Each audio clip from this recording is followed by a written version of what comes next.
consumer credit is good for a bunch of reasons. So the first reason, and maybe the most obvious reason, is sometimes you don't have enough money to buy what you want at a particular time. Say you want to buy a house. If you had to save up to wait for years and years in order to buy a house, you'd be living in an apartment for most of your life before you get to enjoy living in your own place. Instead, with consumer credit, you can get a mortgage, borrow from a bank, buy the house, live in that house for the 25 years or more that you're paying off your mortgage. Now, it applies to big things, but it also applies to much smaller things. If you want to buy a whole bunch of things in 1 month, say December, and then have your Christmas presents, but then pay it off over the rest of the year, you can do that with consumer credit.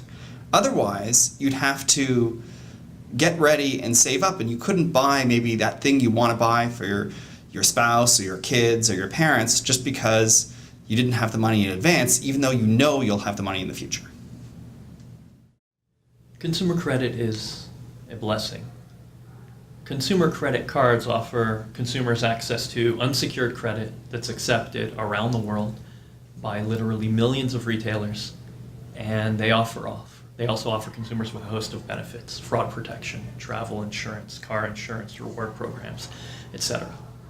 The primary role of credit cards is to offer consumers with interest-free debt. The period of time in which consumer credit card debt is interest-free from the date of purchase until when it has to be paid is up to 7 weeks long. Now, of course, at the same time, credit cards offer consumers the opportunity to accumulate debt on which they do have to pay interest. And there are a lot of misconceptions about Canadian credit card debt. One reason is that Canadian credit card debt is a little different from US credit card debt, so let's just take a look at the facts. So 70% of Canadian households pay off their credit card bills in full every month. In the US, only 50% do. Of those who don't pay off their credit card debt in full every month, 93% are paying more than the minimum amount, which suggests that Canadian households who incur debt are succeeding in managing that debt and paying it back over time. Credit cards account for just 5% of total household debt. This shows us that Canadians are going out and seeking other forms of debt when they have to hold debt for longer. Okay? Now, it's harder to arrange, it's not as convenient, they usually need to put up some collateral, but they're using credit cards for short-term debt. There's a common misconception that the large majority of Canadian credit card debt is carried by very low-income households. That's not true. Actually, the proportion of low-income, middle-income, and high-income households who carry credit card debt is almost exactly the same. Households that carry credit card debt are not highly delinquent. Actually, in Canada, credit card delinquency rates are quite low. They're half of what they are in the US. There's also a misconception that Canadians who carry credit card debt do so at high interest rates. Actually, in Canada, there are 70 low interest rate credit cards. 40 of them have interest rates of less than 12%.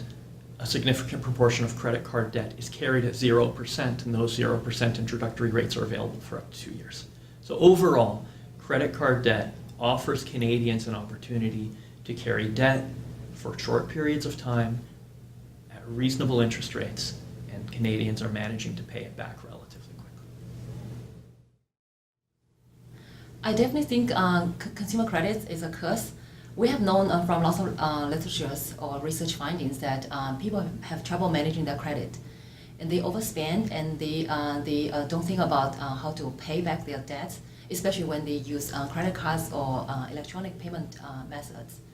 So when consumers get an increase of credit line or get a credit line, most of them will automatically think about getting this as free money, but they never think about whether they are going to pay the bills or whether how they can pay for these bills. And nowadays, we have this generation of people who are impulsive, providing them with credit lines or increase of credit lines will only encourage their impulsive spending.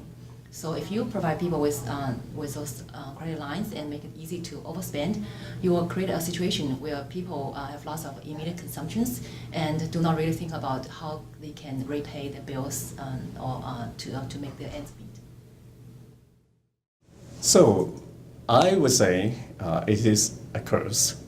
And why is that? a lot of you know that credit cards charge very high interest rate, and there's a good chance, there's a reasonable chance that people may get into credit card debt. I think that's one kind of obvious reason why it is could be a negative thing for us. And another reason why I think it can be negative for us is less obvious. It has something to do with what's so-called interchange fee. And what is interchange fee? Interchange fee is, in short, is basically a fee that the merchants will have to pay to the credit card system in order to settle the payments. And so what happens is every $100 that you pay, if you pay by credit card, the merchant may only get $97 or $95 back, depending on which credit card you're using. And so essentially, because they don't get 100% of the payment back, that actually increased their cost. And so this is kind of implicit cost because consumers don't see it, and the merchants see it, feel it, and they feel it very strongly. So what they do is they actually have to raise the price, and they raise the price across the board, and not just for the people who pay by credit card. In fact, the people who pay by cash, they also have to bear that cost. And this is something that I think is less well known. And this is something I think, I want everyone to have a debate about. Okay, so that's basically my position.